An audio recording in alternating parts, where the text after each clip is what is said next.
¿Qué tal? Hoy nos vamos a meter de lleno en un tema fascinante, la idea de que existe una realidad invisible que, según nuestra fuente de análisis, opera justo al lado de la nuestra. Vamos a desglosar un texto que describe todo un mundo espiritual, con sus propias reglas, sus estructuras y, claro, sus propios conflictos. Para arrancar, planteemos esta pregunta: ¿qué es realmente el corazón de todo esto? ¿Y si el mundo que podemos ver y tocar es apenas la mitad de la película? ¿Qué tal si hay mucho más sucediendo detrás del telón? Esta idea es nuestro punto de partida. Ok, esta va a ser nuestra hoja de ruta para el análisis. Primero, vamos a entender el concepto de una realidad dual. Luego, exploraremos la arquitectura, por así decirlo, de ese mundo invisible. Después, nos meteremos en el conflicto que lo define. Veremos cómo se conecta con nuestro mundo y, finalmente, analizaremos el poder de la oración como una herramienta de influencia. Muy bien, entremos de lleno. El concepto fundamental que presenta el texto es que la realidad no es una sola cosa. No, se compone de dos reinos que están, ojo, súper interconectados. El físico, que es todo lo que percibimos con los sentidos, y el espiritual, que permanece invisible para nosotros. Y uno podría preguntarse, ¿y cómo es que se puede interactuar con ambas realidades?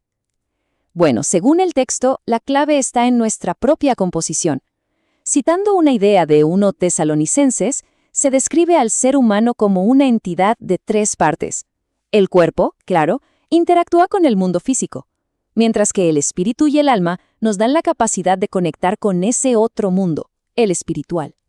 Y aquí la fuente establece un contraste que es clave, basándose en 2 Corintios. Por un lado, el mundo físico. Es lo que vemos, es temporal, pasa. Pero por otro lado está el mundo espiritual, que se describe como eterno y, más importante aún, como el origen de todo lo físico. O sea, la idea de fondo es que lo invisible es en realidad más fundamental y permanente que lo visible.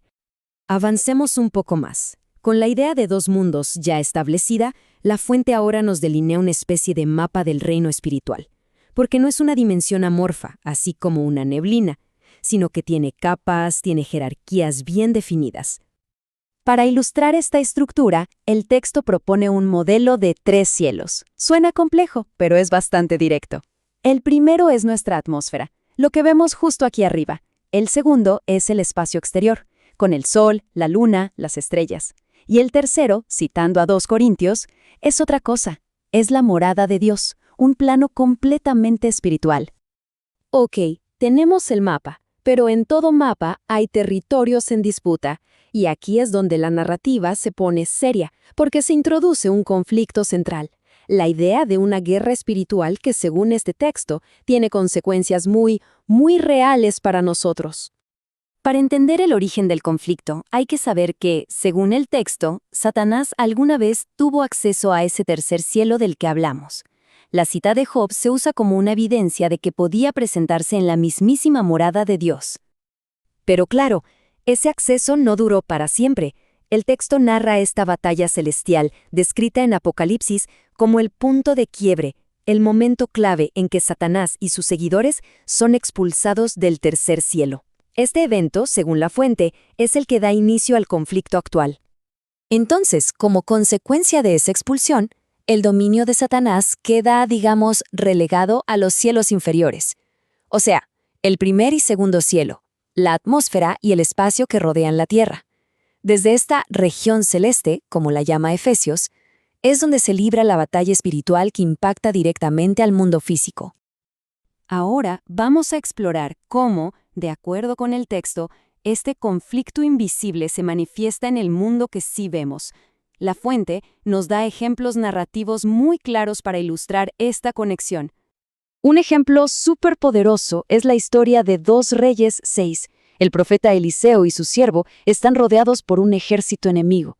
El siervo, lógicamente, está aterrorizado. Pero Eliseo ora para que sus ojos sean abiertos, y de repente ve la montaña llena de caballos y carros de fuego, un ejército celestial que los protegía. Otro caso, esta vez de una influencia maligna, lo encontramos en 1 Reyes 22. Un espíritu de mentira se ofrece voluntariamente para influir en los profetas de un rey y así llevarlo a tomar una decisión militar que le costaría la vida. es un ejemplo crudo de cómo una entidad espiritual puede manipular directamente los asuntos humanos. Y todo esto nos lleva al punto culminante de este análisis, el mecanismo a través del cual los seres humanos, según esta perspectiva, no solo son espectadores, sino que pueden ser participantes activos que influyen en este conflicto espiritual. La historia central que el texto usa para explicar esto es la de Daniel, en el capítulo 10. Él busca entender una visión y para lograrlo se dedica a la oración y al ayuno durante 3 semanas completas, 21 días. Y pongan atención a las palabras del ángel que finalmente llega. Le confirma que la oración de Daniel fue escuchada en el mundo espiritual desde el primer día. La respuesta, allá arriba, fue inmediata. Y aquí es donde surge la tensión en la historia. Si la oración fue escuchada en el día 1, ¿por qué el mensajero celestial tardó 21 días en llegar con la respuesta? ¿Qué pasó en todo ese tiempo? La respuesta del ángel es reveladora. Dice que fue interceptado y resistido durante 21 días por una entidad demoníaca llamada el Príncipe de Persia. Estuvo trabado en una batalla espiritual hasta que el arcángel Miguel llegó como refuerzo para que pudiera pasar.